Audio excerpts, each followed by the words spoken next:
नमस्कार. मी प्राध्यापक सतीश शिर्के या यूट्यूब चॅनलवरती आपण आत्तापर्यंत अनेक विषयाचे व्हिडिओ त्या ठिकाणी पाहिलेले आहेत आणि ते आपल्या पसंतीला सुद्धा उतरलेले आहेत. आज आपण असाच एक विषय घेऊन, एक मुलाखत घेऊन आपण 12वी भूगोल विषयामध्ये आपण जास्त गुण मिळवणारे जे विद्यार्थी आहेत ते आज आपल्या समवेत त्या ठिकाणी आहेत. त्याचबरोबर आपल्याबरोबर त्यांना मार्गदर्शन करणारे त्यांचे प्राध्यापक सुद्धा आपल्याबरोबर आहेत आणि या व्हिडिओच्या माध्यमातून 12वीला ज्या मुलांचा भूगोल विषय आहे त्यांनी कशा पद्धतीनं अभ्यास केला पाहिजे, कशा पद्धतीनं त्यांनी त्या ठिकाणी मार्क्स मिळवले पाहिजेत हे आपण त्या ठिकाणी सांगणार आहोत. तर आपण आज या मुलाखतीला प्रारंभ करत असताना मी आपल्याबरोबर जे काही विद्यार्थी जॉईन झालेत त्यांची मी ओळख प्रथमतः या ठिकाणी करून देत आहे. आपल्या समवेत दीपक अशोक राखाडे नावाचा विद्यार्थी आहे. 98 मार्क्स भूगोल विषयात त्याला आहेत आणि तो विद्यार्थी त्या ठिकाणी भंडारा जिल्ह्यातला आहे, साखर्ली गावमधला, आणि नागपूर बोर्डाचा तो विद्यार्थी त्या ठिकाणी आपल्या समवेत आहेत. त्याला मार्गदर्शन करणारे बनसोड सर सुद्धा या ठिकाणी उपलब्ध आहेत आपल्याबरोबर. त्याचबरोबर पुणे बोर्डामधून 96 मार्क्स मिळवणारा भूगोलामध्ये आंधळे जयेश जगन्नाथ हा विद्यार्थी सुद्धा आपल्याबरोबर आहेत. त्याला मार्गदर्शन करणारे प्राध्यापिका कीर्ती पेशवे मॅडम त्या ठिकाणी आहेत. त्याचबरोबर वाझे वैष्णवी पुणे बोर्डातून आहे, 99 मार्क्स तिला भूगोल विषयामध्ये मिळालेले आहेत आणि त्याला मार्गदर्शन करणाऱ्या जाधव मॅडम सुद्धा, रुपाली जाधव मॅडम आपल्या समवेत आहेत. तर मी सर्वप्रथम दीपक अशोक राखाडे या विद्यार्थ्याला मी विचारतो की तुला 10वीला किती मार्क्स होते आणि त्याचबरोबर 12वी आर्ट्सला तू कोणत्या कॉलेजमध्ये प्रवेश घेतला होता? सर्वप्रथम माझं पूर्ण नाव दीपक अशोक राखाडे. मी मूळचा भंडारा जिल्ह्याचा आहे आणि मला 10वीला 93.00% मिळाले होते आणि त्याच्यानंतर 12वीत माझं ऍडमिशन आर्ट फॅकल्टीला होतं. म्हणजे 93% मार्क्स मिळून सुद्धा तू आर्ट्स फॅकल्टीला 11वी आर्ट्सला प्रवेश घेतला होता. 12वीला किती मार्क्स मिळालेत? सर 12वीला 94.83% होते. 94.83% मिळालेत. आणि भविष्यामध्ये काय करतोय आता तू सध्या? सर आता सध्या स्पर्धा परीक्षेची तयारी चालू आहे. स्पर्धा परीक्षेची तयारी चालू आहे, त्याच्यासाठी कुठं प्रवेश घेतलाय तू फर्स्ट इयरला? सर पुण्यातील फर्ग्युसन कॉलेजमध्ये फर्स्ट इयर पॉलिटिकल सायन्स मध्ये घेतलेला आहे. अच्छा अच्छा. मी प्राध्यापक त्याला मार्गदर्शन करणारे बनसोड सरांना विचारतो की सर, तुम्ही आता नोकरीला लागल्यापासून तुमचा जास्तीत जास्त गुणांचा दीपकच आहे की यापूर्वी काय असे चांगले मार्क्स मिळालेले आहेत? नमस्कार. आवाज येतोय का? हो येतोय, बोला. आवाज येतोय ना? हो येतोय. सर मी बनसोड, मार्तंडराव पाटील तालुक्याचे कनिष्ठ महाविद्यालय जांभूळ खडक, तालुका चाकूर, जिल्हा भंडारा. आतापर्यंत 90 गुणांपर्यंत आमची पोहोच झालेली होती. एकदा एका विद्यार्थ्याला 89, एकदा 90 मार्क्स मिळाले. त्यावर्षी दीपकच्या रूपाने आम्हाला 98 मार्क्स, 98 मार्क्स मिळवून तो आतापर्यंतचा सर्वाधिक गुण घेणारा विद्यार्थी आहे. अच्छा सर, तुम्ही त्याच्यासाठी काय विद्यार्थ्यांची तयारी करून घेत असताना काय करत होता त्यामध्ये? तर त्याला सर्वात आधी टेक्स्टबुक वाचायला लावलं आणि वेगवेगळ्या वर्षांच्या ज्या प्रश्नपत्रिका होत्या त्या सगळ्या प्रश्नपत्रिका सोडवून त्याच्याकडून घेण्याचा प्रयत्न केला गेला आणि प्रश्नपत्रिकेतला जेवढा भाग त्याला आलेला नसेल, जो पाठ त्याला समजलेला नसेल, एक पर्टिक्युलर तेवढाच भाग फाइंड आउट करून त्याला समजावून द्यायचा आणि तो त्याच्याकडून करवून घ्यायचा. अशा प्रकारचा एक एक पाठ करत आम्ही पुढे गेलो. आणि दुसरं महत्वाचं म्हणजे तो जेव्हा अभ्यास करत असेल आणि त्याला जशी गरज पडली, किती गरज पडू त्याला, तर सकाळी पडली, दुपारी पडली, रात्री पडली, तर त्याच्यानुसार त्याला त्याच्या वेळी ऑन फोन, ऑनलाईन त्याला मार्गदर्शन करायचं आम्ही. अच्छा ठीक आहे सर. त्यानंतर आंधळे जयेश, तर आता कोणत्या कॉलेजला तू 11वीला होता? 10वीला किती पर्सेंटेज होते तुला?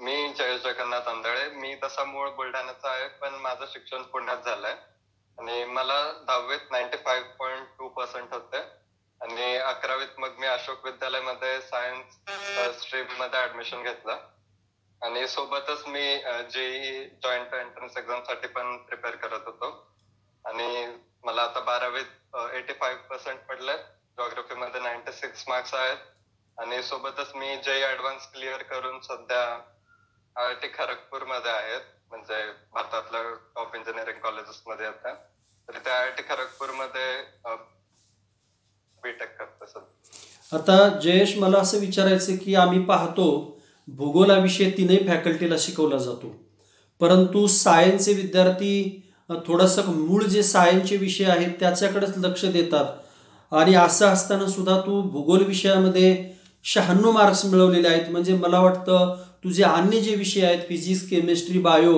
यापेक्षाही भूगोलाला जास्त मार्क्स मिळालेले आहेत. मग कशा पद्धतीने तू त्याची तयारी करत होतास? तर माझे मूळ विषय फिजिक्स, केमिस्ट्री, मॅथ्स, म्हणजे त्याच्यावर पूर्ण वर्षभर ऍक्च्युअली जास्त फोकस होता. पण जिओग्राफीसाठी म्हणजे एकतर टीचर्सची पण खूप हेल्प झाली, कारण पूर्ण रिलाय त्यांच्यावरच होतो. थिअरी वगैरे पण समजून नीट व्हायचं आणि मेनली म्हणजे एंडच्या टायमाला मी थिअरी चांगले करून घेतले आणि प्रॅक्टिस खूप केली. मला तेच एक वाटते की रायटिंग प्रॅक्टिस मी खूप जास्त केली एंडला, तर त्याने हेल्प झाली खूप. जयेश, मला तुला विचारायचं की बोर्डानं एक क्वेश्चन बँक त्या ठिकाणी प्रसिद्ध केलेली होती, तर ते क्वेश्चन बँक वगैरे सोडवली होती का तू? हो, क्वेश्चन बँक सोडवलेले आणि एक अजून मला हेल्प झालेली की मी ऍक्च्युअल सॅम्पल पेपर्स म्हणजे फुल टाइम बाउंड सॉल्व्ह केलेले 2 एक्झामला जायच्या आधी. म्हणजे पूर्ण आपल्या 3 तासाच्या वेळात बसून पूर्ण आपलं प्रेझेंटेशन जसं करणार आहेत म्हणजे पूर्ण त्या हिशोबाने पेपर सॉल्व्ह केलेले. तर त्याने पण म्हणजे मला कळालं की पेपरच्या दिवशी खूप हेल्प झाले त्याला. अच्छा, म्हणजे जयेश सांगतोय की वेळ लावून तुम्ही काही प्रश्नपत्रिका सोडल्या पाहिजेत, म्हणजे तुम्हाला अंदाज येतो आणि तयारी त्या ठिकाणी करता येते. जयेश, मला विचारायचं की एखादा कोणता प्रश्न आहे की त्या प्रश्नासाठी तू विशेष तयारी केली होती? म्हणजे एकतर म्हणजे आता हे शॉर्ट नोट्स, गिव्ह रिझन्स आणि हे म्हणजे जास्त, कारण त्याच्यात प्रेझेंटेशन करायला पण थोडे स्किल्स लागतात, पॉइंट्स आपण कसे प्रेझेंट करतोय वगैरे, तर ते त्या लॉंग आन्सर्स मध्ये जरा वेळ द्यावा लागला मला की प्रेझेंट कसं करायचं आणि ते सगळं. अच्छा, ठीक आहे. जयेशला मार्गदर्शन करणाऱ्या कीर्ती पेशवे मॅडम आपल्या समोर आहेत, तो नंतर. कीर्ती मॅडम, तुम्ही कशा पद्धतीनं तयारी करत होता यामध्ये? नमस्ते, मी सौ कीर्ती पेशवे, अशोक विद्यालय कनिष्ठ महाविद्यालयात भूगोल शिक्षिका म्हणून कार्यरत आहे आणि गेले 11 वर्ष मी कार्यरत आहे आणि 10 वर्ष भूगोल या विषयाचा निकाल हा 100% लागतोय. मागच्या वर्षी जवळजवळ 6 विद्यार्थ्यांना 96 मार्क होते. 6 विद्यार्थ्यांना 96 मार्क होते आणि यावर्षी पण जयेश आंधळेला आता 90च्या पुढे 7 मुलं आहेत. 90च्या पुढे 7 जॉग्राफीमध्ये मार्क मिळाले 7 मुले, त्याच्यामध्ये एक 91 मार्काचा आहे, 2 विद्यार्थ्यांना 92 मार्क आहेत, तर एका विद्यार्थ्याला 93, त्यानंतर 2 विद्यार्थ्यांना 90 मार्क आणि जयेशला 96 मार्क आहेत. तर मुलांची जी या विषयाची तयारी करताना पहिल्यांदा मी मुलांना त्यांची या विषयाची भीती पहिल्यांदा घालवत असते की विषय खूप स्कोरिंगचा आहे, हा आपला स्कोर वाढवतो, आपले पर्सेंटेज वाढवणारा विषय आहे आणि ह्या विषयासाठी मी पहिल्यांदा त्यांना टेक्स्टबुक रेफर करायला सांगते आणि नंतर त्यांच्याकडून बोर्डाचे पेपर जे आहेत ते सोडवून घेते की कुठल्या प्रश्नाचं उत्तर कसं लिहायचंय, प्रश्नाचं उत्तर कसं प्रेझेंट करायचंय, मोठ्या जास्त मार्कांचे प्रश्न जे आहेत तिथे आपण आकृतीचा वापर कसा करू शकतो, मुद्दे कसे आपले प्रेझेंट करू शकतो आणि मग ते मुद्दे कसे आपण एक्सप्लेन करू शकतो. त्याचबरोबर बोर्डाची जी क्वेश्चन बँक होती आपली तर ती सुद्धा मी मुलांना दिलेली होती, जी इंग्लिश आणि मराठी दोन्ही पण होती, त्याचा पण मी सराव करून घेतला होता. इव्हन कोरोनाच्या काळामध्ये पण त्या क्वेश्चन बँकचा खूप उपयोग झाला आणि ही क्वेश्चन बँक मी मुलांना देत असते आणि त्याचबरोबर मुलांना नकाशे आणून त्यांच्याकडून नकाशाची पण प्रॅक्टिस करून घेत असते. त्यांना स्टेन्सिलचा वापर कुठे करायचा, कोणत्या प्रश्नासाठी आपण स्टेन्सिलचा वापर करू शकतो हे सुद्धा त्यांना मी सांगते. स्टेन्सिल त्यांना आणायला सांगते, बोर्ड पेपरला ते घेऊन जा म्हणून आवर्जून सांगते कारण काही काही ठिकाणी स्टेन्सिलचा वापर केला आणि ते दाखवलं तर 1 मार्क मिळतो मोठ्या प्रश्नांना. या मोठ्या प्रश्नांची तयारी कशी करायची, शॉर्ट नोटची तयारी कशी करायची हे मी त्यांना एक्सप्लेन करत असते, सांगत असते. ठीक आहे, म्हणजे प्रश्न प्रकारानुसार तुम्ही विद्यार्थ्यांना मार्गदर्शन करत होता आणि त्यांच्याकडून तशा पद्धतीची तयारी करून घेत होता. त्यामुळं यावर्षी जयेश असेल किंवा तुमचे मागील वर्षीचे विद्यार्थी असतील त्यांना चांगले गुण त्या ठिकाणी मिळालेले आहेत. म्हणजे सर्वसाधारण पासिंग होणं पेक्षा जास्त गुण मिळवण्याला मॅडमनं त्या ठिकाणी प्राधान्य दिलेले आहेत. त्यानंतर आपल्याकडे आता वाझे वैष्णवी नावाची एक विद्यार्थिनी आहे. तिला पुणे बोर्डातून ती 12वीला त्या ठिकाणी होती आणि तिला 99 मार्क्स त्या ठिकाणी मिळालेले आहेत. वाझे, काय वाटतं तुला, वाटत होतं का तुला 99 मार्क्स त्या ठिकाणी मिळतील म्हणून? वैष्णवी जॉईन झालेली का? ठीक आहे, तिचा मार्ग आहे वैष्णवी. तुला वाटलं होतं का जॉग्रफीमध्ये तुला 99 मार्क्स मिळतील? हो सर, नक्कीच. माझ्या ज्या मार्गदर्शिका आहेत जाधव मॅडम, तर त्यांनी ज्या पद्धतीने शिकवलं तर त्यामुळे नक्कीच एक कॉन्फिडन्स आला होता की प्रत्येक प्रश्न प्रकार हा व्यवस्थित आणि अचूकपणे जर सोडवला तर 99 मार्क्स काही 100 पण मिळतील. पण कदाचित ऑब्जेक्टिव्ह मध्ये काहीशी माझी चूक झाल्यामुळे तिथे 1 मार्क माझा गेला. अच्छा, तुला 10वीला किती मार्क्स होते? मला 10वीला 93.80% होते. मग तू कोणत्या साईडला प्रवेश घेतला होता? 10वी नंतर मी जाणीवपूर्वक कला शाखेला प्रवेश घेतला होता. काय उद्देश तुझा कला शाखेला प्रवेश घ्यायचं? कारण आम्ही पाहतो की मार्क थोडे अगदी 35-40% पडले तरी सायन्सला प्रवेश घ्यायचा असा एक ओढा सध्या महाराष्ट्रामध्ये आहे.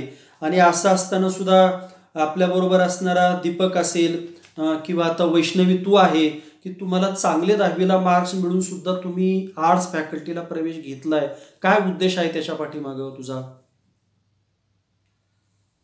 मला स्पर्धा परीक्षांची तयारी करायची होती आणि त्या अनुषंगाने मग मी कला शाखा निवडण्याचा निर्णय घेतला होता.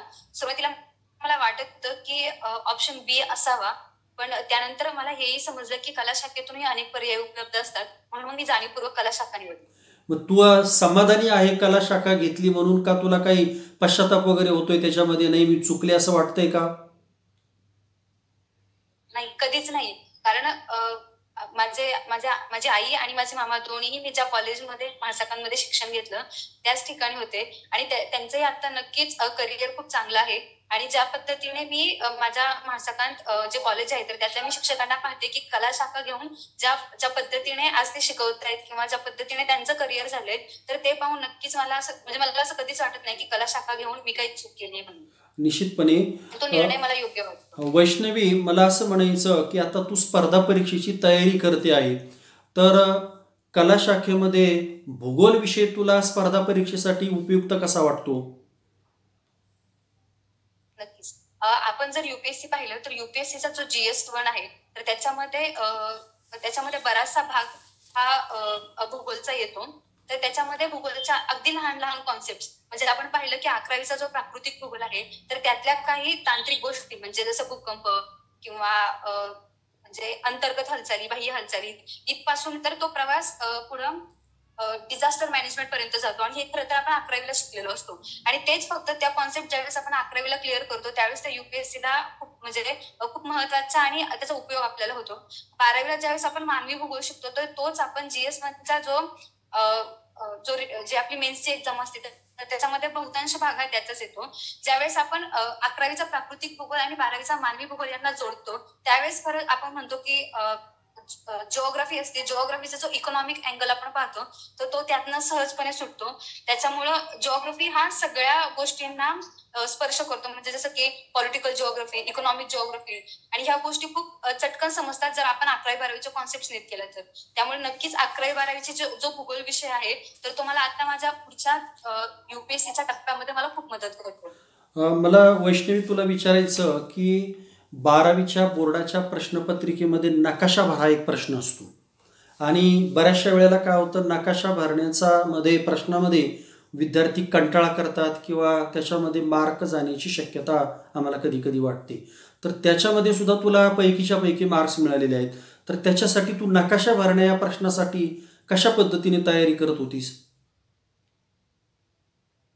पहिली गोष्ट पहिला टप्पा असा होता की 12वीच्या भूगोलमध्ये जेवढे काही धडे आहेत तर त्या 8 धडे आहेत तर 8 धड्यांमधल्या प्रत्येक स्वाध्यायामधलं आणि स्वाध्यायामधलंच नाही तर प्रत्येक धड्यामध्ये कुठले कुठले देश मेन्शन केले आहेत, कुठले प्रदेश मेन्शन केले आहेत ते मी प्रत्येक धड्याच्या अभ्यासानंतर ते दाखवले. माझं जर काही चुकलं असेल तर मी माझ्या मॅडमला विचारलं आणि मला आजही आठवतोय झैरे आणि कांगो आणि रिपब्लिक कांगो या 3 गोष्टींमध्ये मला खूप कन्फ्युजन झालं होतं आणि कदाचित तो जो पूर्ण अभ्यास केला त्याच्यामुळे ते कन्फ्युजन जो डाऊट मला आला होता तो माझ्या मॅडमनी क्लिअर केला आणि तुम्हाला नक्कीच परीक्षेच्या वेळेस उपयोगी पडला ज्यावेळेस मला विषुववृत्तीय प्रदेश दाखवायचा होता त्यावेळी.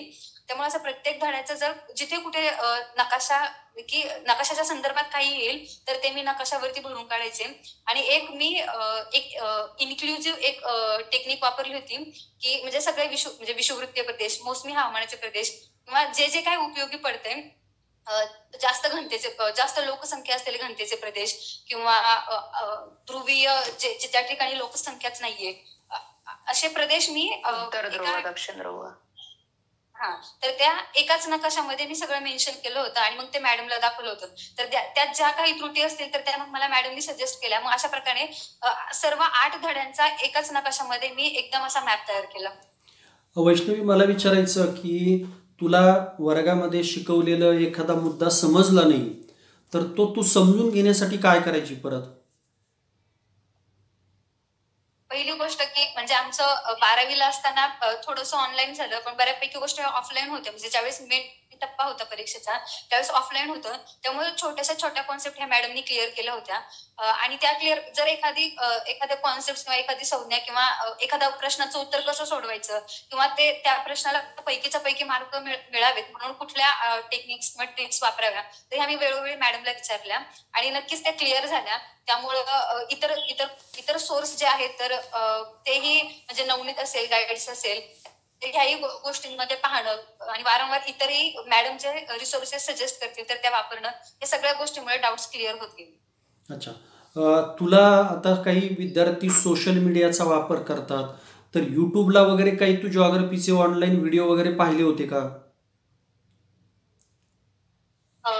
युट्यूबचे मॅडमनी खूप सारे डाऊट्स क्लिअर केले होते त्यामुळे युट्यूबचे फार काही पाहणं मी पाहिले नव्हते पण 1-2 व्हिडिओ होत्या ज्या मी पाहिल्या होत्या ज्यातनं की छोटे म्हणजे जर मोठ्या कॉन्सेप्ट असेल तर त्या संक्षिप्त स्वरूपात कशा लिहाव्यात थोडंसं याचं विश्लेषण मी ऐकलं. अच्छा, ठीक आहे वैष्णवी. मी रुपाली जाधव मॅडमला विचारतो की मॅडम, तुमच्या विद्यार्थिनीला 99 मार्क्स त्या ठिकाणी मिळालेले आहेत. निश्चितपणे वैष्णवीच्या बोलण्यावरून जो आत्मविश्वास आहे तो आत्मविश्वास या ठिकाणी जाणवतोय. तर मॅडम, तुम्ही जास्तीत जास्त मार्क्स मिळवण्यासाठी तुम्ही काय विद्यार्थिनीला संदेश देणार की कशा पद्धतीने तयारी करणं अपेक्षित आहे? एखादा प्रश्न प्रकार किंवा एकूणच कशा पद्धतीने सांगाल तुम्ही? नमस्कार, मी रुपाली जाधव. मी मासाकांत ज्युनियर कॉलेज आकोडी पुणे या ठिकाणी मी भूगोल हा विषय जवळजवळ 20 वर्ष शिकवते. बऱ्याच वेळेला माझ्या वर्गातले म्हणजे विद्यार्थी जे आहेत ते 94 पर्यंत गेले होते आणि वैष्णवीच्या रूपाने अशी विद्यार्थिनी मिळाली की जी 99 मार्क्स तिने भूगोलात पाडलेले आहेत. एक मार्क गेला तोही तिचा ऑब्जेक्टिव्ह मध्ये गेला, त्याची हळहळ आम्ही दोघींनी व्यक्त केली होती. असो, पण प्रश्नांची तयारी करण्यासाठी म्हणजे आपला जर भूगोल विषयातला, माझा आवाज येतोय सर? हो येतोय. आवाज येतोय का? हो येतोय, बोला. प्रश्नांची तयारी करण्यासाठी मी त्याचा ऑब्जेक्टिव्ह जे आहे सर, आपला ऑब्जेक्टिव्ह प्रश्न पहिला 20 मार्कांचा, प्रश्न चौथा 11 मार्कांचा आणि प्रश्न सहावा 8 मार्कांचा असा 39 मार्कांचा जो प्रश्न आहे ऑब्जेक्टिव्ह जे आहे या ऑब्जेक्टिव्हची पूर्ण तयारी मी करून घेतली होती. त्याच्यानंतर कारणे जे आहे तर तिचा पेपर अजूनही आपल्याला बघण्यासाठी उपलब्ध आहे. तिचा कारणे जे आहे त्या कारणे मी विद्यार्थ्यांना जिथे जिथे म्हणजे जसं विषुववृत्तीय हवामानाचा प्रदेश विचारला किंवा जास्त लोकसंख्या घनता म्हणजे पर्वतीय प्रदेशात जास्त लोकसंख्या का आढळते किंवा कॅनडामध्ये लाकूड तोडीचा विकास झालेला आहे, तर असे जे काही प्रश्न आहेत जिथे आपल्याला टेन्सिलचा वापर करता येतो कारनेद्यामध्ये, तर मी तिला ते सांगितलेलं होतं आणि अजूनही मी वर्गातल्या विद्यार्थ्यांना सांगते की कारनेद्यामध्ये सुद्धा तुम्ही टेन्सिलचा वापर जिथे कुठे आवश्यक आहे तिथे तुम्ही टेन्सिलचा वापर करू शकता. टिपाद्या असे आहेत की टिपाद्यामध्ये पण आपण टेन्सिलचा वापर करू शकतो आणि मोठा प्रश्न सविस्तर लिहिताना पहिली प्रस्तावना आवश्यक आहे. त्याच्यानंतर त्याच्यामध्ये जर काही पाय चार्ट असेल किंवा डायग्राम असेल तर ती तुम्ही काढणं अपेक्षित आहे. स्पष्टीकरण करायचे, महत्वाचे मुद्दे लिहायचे, त्याचं स्पष्टीकरण आणि सगळ्यात शेवटी समारोप असं तुमचं प्रश्नाचं स्वरूप हवंय. आणि त्याचबरोबर ज्यावेळेला तुम्ही प्रश्न लिहाल म्हणजे कुठलेही कारणे द्या असेल, फरक स्पष्ट करा असेल, जिथे कुठे तुम्हाला तिथे डायग्राम काढता येईल किंवा तुम्हाला तिथे नकाशा काढता येईल तर तो तुम्ही काढावा असं मी सजेशन बऱ्याच वेळेला देते, जे वैष्णवीने तंतोतंत पाळलेलं आहे. त्याचबरोबर आपण जे काही प्रश्न असतं त्या प्रश्नाला समजा 3 मार्कांचं जर कारणे द्या असतील तर त्या 3 मार्कांच्या कारणांना तुम्ही किती मुद्दे लिहिणं अपेक्षित आहे. तर बऱ्याच वेळेला मुलं काय करतात 3 मार्कांना तर 3च मुद्दे लिहितात. तर बऱ्याच वेळेला आपण पेपर ज्याला आम्ही बोर्डाचे चेक करते म्हणजे मी पण चेक करते तर ते सफिशियंट उत्तर नसतं तेवढं 3 मार्कांसाठी. तर कमीत कमी 1 पेज बोर्डाचं इतकं मी अपेक्षित मुलांकडून धरते की तुम्ही बोर्डाला 1 पेज तुमचं झालं पाहिजे. टिपाद्या असतील तर कमीत कमी 1.5 पेज तुमचं 1.5 पेज तुमचं उत्तर झालं पाहिजे आणि शेवटचा 8वा जो प्रश्न आहे त्याचं उत्तर 2.5 ते 3 पेजेस पेक्षा तुमचं जास्त झालं पाहिजे. या दृष्टीने मी मुलांची तयारी करून घेते. त्याचबरोबर मोठे प्रश्न असतील, टिपाद्या असतील, याच्यामध्ये जर तुम्हाला काही डायग्राम दाखवता आले किंवा पाय चार्ट काढता आले, एखादी कन्सेप्ट तुम्हाला जर वेगळ्या पद्धतीने दाखवता आली, उदाहरणं आहेत त्यांना तुम्ही जर बॉक्स केला तर ते तो जे काही पेपर चेक करणारे शिक्षक आहेत त्यांच्या पटकन ते नजरेत येतं आणि तुमचे मार्क्स वाढण्यास मदत होते.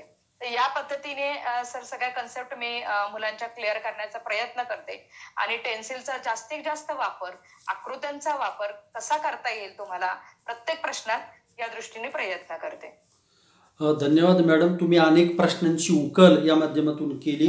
मी पुन्हा दीपककडे येतो. तर दीपक, फरक स्पष्ट करा हा एक प्रश्न याच्यामध्ये आपल्यामध्ये असतो, तर त्या बाबतीत काय सांगता येईल तुला? कशी तयारी केली पाहिजे फरक स्पष्ट करा या प्रश्न प्रकाराची? तर फरक स्पष्ट करामध्ये पहिल्यांदा आपल्याला बॉक्स करून लिहावं लागते, जे प्रत्येक प्रश्नाचं आवाज खरखरतोय दीपक. सर आता येतोय का बरोबर? हा, येतोय.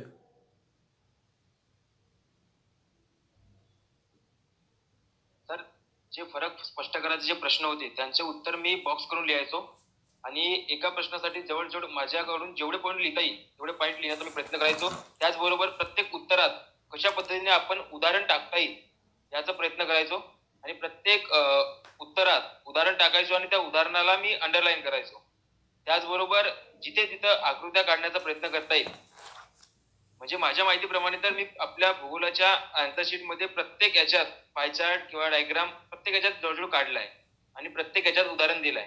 त्याच्यामुळे मला असं वाटते की ज्या ज्या ठिकाणी आपण उदाहरण देतो किंवा डायग्राम काढतो त्याच्यामुळे आपलं मार्क्स जरा जास्त वाढतात. कारण की उदाहरण दिलं की जे समोरचे जे शिक्षक आहेत चेक करणारे त्यांना पण कळते की मुलाला हे कॉन्सेप्ट पूर्ण समजलेली आहे आणि त्याच्यात मी पण डायग्राम पण काढायचो. त्याच्यामुळे ते मला खूप फायदेशीर झालं आणि त्याच्यामुळे मला त्या प्रश्नात खूप मार्क्स मिळाले. दीपक, हा नागपूर बोर्डातून 98 मार्क्स मिळेल. दीपक, अन्य विषयाचे मार्क्स पण सांग आपल्या विद्यार्थ्यांना. तुझे 12वीच्या अन्य विषयाला कसे मार्क्स आहेत तुला? तर मला पॉलिटिकल सायन्स मध्ये 99 मार्क्स आहेत, इकॉनॉमिक्स मध्ये 98 मार्क्स आहेत, हिस्ट्री मध्ये 98 मार्क्स आहेत, इंग्लिश आणि मराठी मध्ये 88 मार्क्स.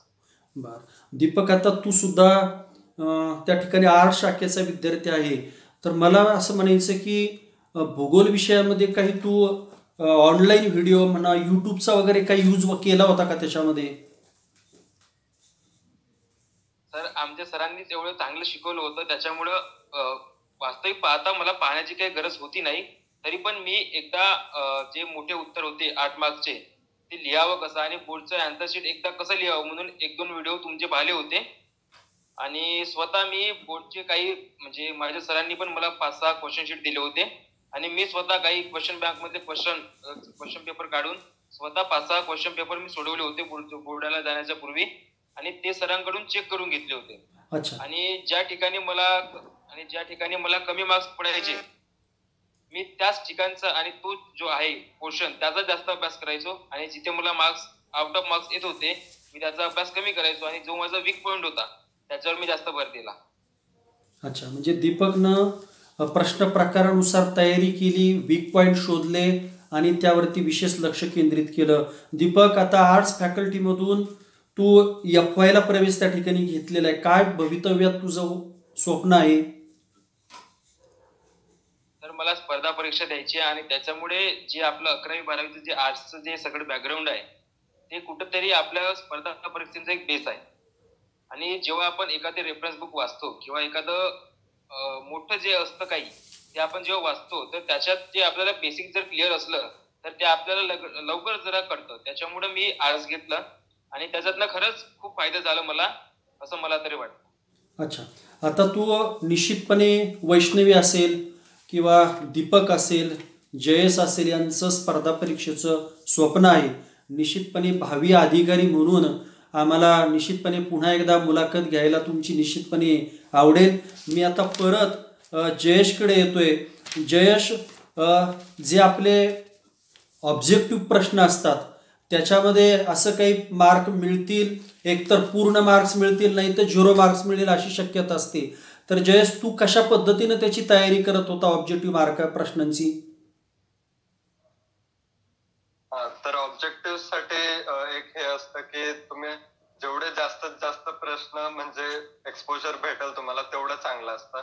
कारण जे लॉंग आन्सर्स वगैरे आहेत त्यात म्हणजे जेवढं फक्त टेक्स्टबुक पुरतं रेफर केलं तर होऊन जातं. पण ऑब्जेक्टिव्ह साठी मी लाईक टेक्स्टबुक मध्ये आहेत ते, परत रेफरन्स बुक्स मधले ऑब्जेक्टिव्ह क्वेश्चन्स आणि जेवढे पॉसिबल क्वेश्चन्स मला भेटू शकतात तेवढे रेफर करायचो आणि तेवढी प्रॅक्टिस करायचो. तर ते जेवढे जास्त प्रॅक्टिस झाली तेवढं अॅक्युरसी वाढायची ऑब्जेक्टिव्ह मध्ये. अच्छा, आपल्याकडे एक प्रश्न प्रकार आहे जयेश, तो म्हणजे आलेख आणि नकाशा वाचनाचा. तर त्यामध्ये तू कशी तयारी करत होता आलेख नकाशा वाचनाच्या संदर्भामध्ये? तर एकतर म्हणजे ते फक्त पाठ करण्यापेक्षा ऍक्च्युअल मॅपवर प्लॉट करून प्रॅक्टिस केली तर ती व्हिज्युअल मेमरी म्हणजे जास्त हेल्प करते माझ्या मते. तर मी ऍक्च्युअल प्रत्येक चॅप्टर मध्ये जे जे क्वेश्चन्स असायचे मॅपचे ते ऍक्च्युअली मॅपवर प्लॉट करून प्रॅक्टिस करायचो आणि जेव्हा कधी रिव्हिजन केलं तर एकदा त्याच्यावरून म्हणजे फक्त नजर फेरून पण घेतली तरी ते म्हणजे लक्षात राहून जायचं. तर ते ऍक्च्युअल मॅपवर प्रॅक्टिस करून खूप हेल्प होत. अच्छा, जयेश, मला तुला विचारायचं की भूगोलच्या संदर्भामध्ये तू कोणत्या याचा अभ्यास जास्त करायचा, म्हणजे पाठ्यपुस्तकाचा करायचा की एखाद्या काही रेडीमेड नोट्स होत्या की वर्गामध्ये दिलेल्या काही नोट्स होत्या, कशाचा तुला आधार जास्त वाटत होता? म्हणजे तसं वर्षभर तरी मी रेफरन्स बुक्स वगैरे काहीच रेफर नाही केलं. आपले टेक्स्ट बुक आहे आणि लेक्चर्स अटेंड करायचो. टेक्स्ट बुक मध्ये जेवढं शिकवलंय जेवढे आहेत तेवढे बॅक आन्सर्स आहेत ते थोडे गो थ्रू करायचो आणि बाकी फक्त रेफरन्स बुक मी घेतलेली एकदम एक्झाम आलेली तेव्हा म्हणजे ते एक्स्ट्रा क्वेश्चन्स करायसाठी थोडी समरी वगैरे वाचायसाठी ती तेव्हा रेफर केलेली. बाकी वर्षभर तर फक्त टेक्स्ट बुक. तू सायन्सचे जे सब्जेक्ट होते त्याच्यासाठी काही वेगळे कोचिंग क्लास लावले होते का? हो, मी ऍक्च्युअली जेई साठी प्रिपेअर करत होतो तर त्यासाठी प्राईम अकॅडमी ही कोचिंग आहे पुण्यात, तिथे क्लास लावले. अच्छा, पहा जयेशनं त्याचे जे सायन्सचे सब्जेक्ट आहेत त्याचे विशिष्ट क्लासेस लावले होते, परंतु जॉग्रफीच्या बाबतीत त्यांनी कुठलाही कोचिंग क्लास लावलेला नव्हता आणि टेक्स्ट बुकवरती आणि वर्गात शिकवलेले जे लेक्चर आहेत त्याच्यावरती त्याचा निश्चितपणे त्या ठिकाणी भर होता. हे आपल्याला त्याच्या बोलण्यामधून त्या ठिकाणी दिसतंय. इतरांचा काही तुला उपयोग झाला का या मार्क मिळवण्यामध्ये, अभ्यासामध्ये काही मदत? जर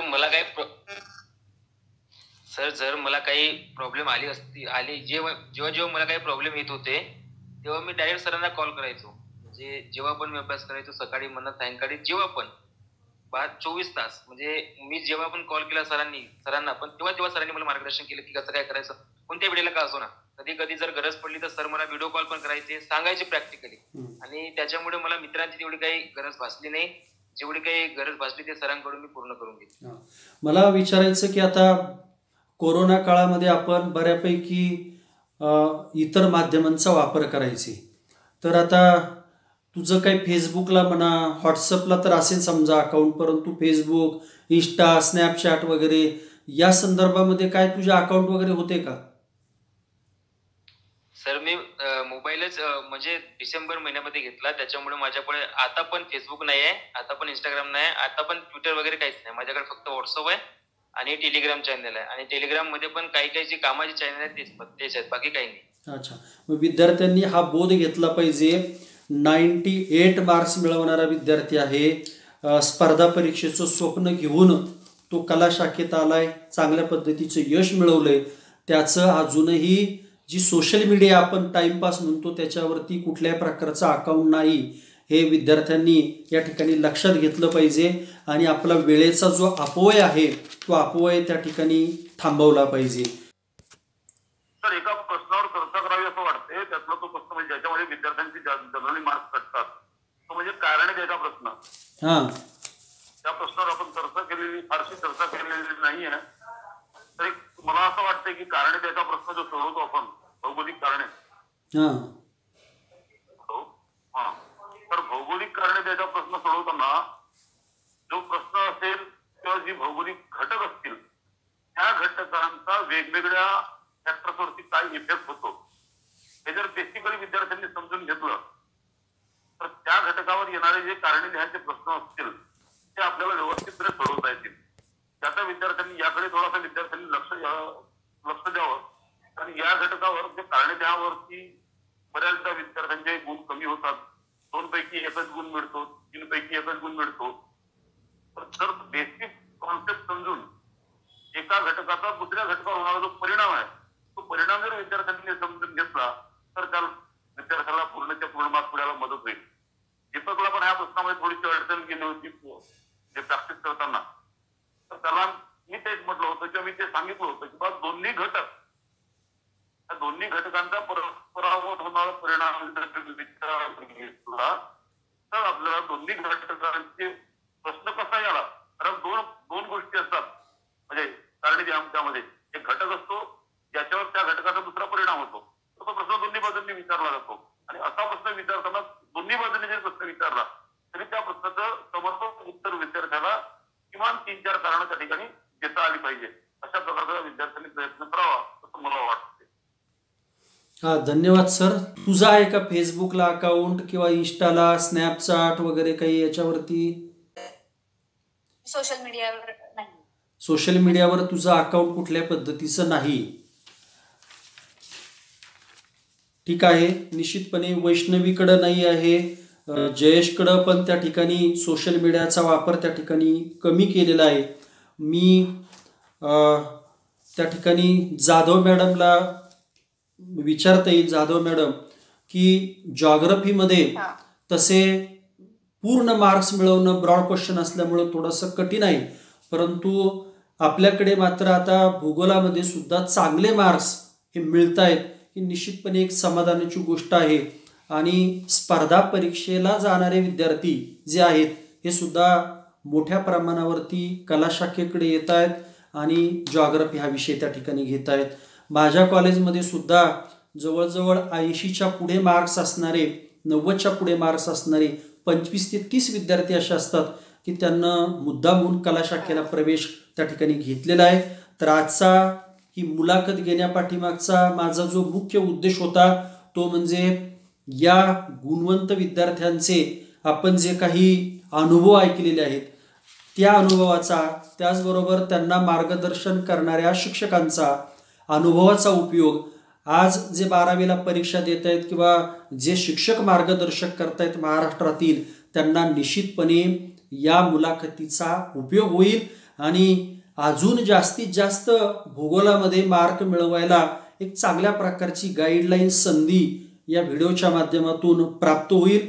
मी जॉईन झालेले सर्व विद्यार्थी त्याचबरोबर मार्गदर्शक शिक्षक यांचं निश्चितपणे या ठिकाणी आभार मानतो. आणि निश्चितपणे आज आपल्या मीटिंगला जॉईन झालेले 3ही विद्यार्थी अतिशय उच्च बुद्धिमत्तेचे आहेत आणि त्यांचं स्वप्न जे मोठं आहे की स्पर्धा परीक्षाद्वारे त्यांना कुठंतरी मार्गदर्शन करायचे, तर त्याच्यामध्ये निश्चितपणे यश मिळेल अशा पद्धतीची मी शुभेच्छा देतो आणि आजची मीटिंग आपण या ठिकाणी थांबूया असं मी जाहीर करतो. हा बोला सर. सर, एका प्रश्नावर चर्चा करावी असं वाटते. त्यातला तो प्रश्न म्हणजे ज्याच्यामध्ये विद्यार्थ्यांची जनरली मार्क्स कटतात, तो म्हणजे कारणे द्यायचा प्रश्न. हा, त्या प्रश्नावर आपण फारशी चर्चा केलेली नाहीये. तर मला असं वाटतंय की कारणे द्यायचा प्रश्न जो सोडवतो आपण, भौगोलिक कारणे, तर भौगोलिक कारणे द्यायचा प्रश्न सोडवताना जो प्रश्न असेल किंवा जी भौगोलिक घटक असतील त्या घटकांचा वेगवेगळ्या फॅक्टर्सवरती काय इफेक्ट होतो हे जर बेसिकली विद्यार्थ्यांनी समजून घेतलं तर त्या घटकावर येणारे जे कारणे लिहायचे प्रश्न असतील ते आपल्याला व्यवस्थितपणे सोडवता येतील. त्याचा विद्यार्थ्यांनी याकडे थोडासा लक्ष द्यावं. कारण या घटकावर जे कारणे लिहावरती बऱ्याचदा विद्यार्थ्यांचे गुण कमी होतात. 2 पैकी 1च गुण मिळतो, 3 पैकी 1च गुण मिळतो. तर बेसिक कॉन्सेप्ट समजून एका घटकाचा दुसऱ्या घटकावर होणारा जो परिणाम आहे तो परिणाम जर विद्यार्थ्यांनी समजून घेतला तर त्या विद्यार्थ्याला पूर्णच्या पूर्ण मार्क्स मिळायला मदत होईल. दीपकला पण ह्या प्रश्नामध्ये थोडीशी अडचण गेली होती जे प्रॅक्टिस करताना. तर त्याला मी तेच म्हटलं होतं किंवा मी ते सांगितलं होतं की बाबा दोन्ही घटक, त्या दोन्ही घटकांचा परस्परावर होणारा परिणाम घेतला तर आपल्याला दोन्ही घटकांचे प्रश्न कसा याला. कारण दोन गोष्टी असतात म्हणजे कारणे त्यामध्ये एक घटक असतो ज्याच्यावर त्या घटकाचा दुसरा परिणाम होतो. तो प्रश्न दोन्ही बाजूंनी विचारला जातो आणि असा प्रश्न विचारताना दोन्ही बाजूंनी जर प्रश्न विचारला तरी त्या प्रश्नाचं समर्पक उत्तर विद्यार्थ्याला किमान 3-4 कारणं त्या ठिकाणी देता आली पाहिजे. अशा प्रकारचा विद्यार्थ्यांनी प्रयत्न करावा असं मला वाटते. धन्यवाद सर, तुम्ही सांगितलेली माहिती उपयुक्त आहे. ठीक आहे, आपण थांबूया आता.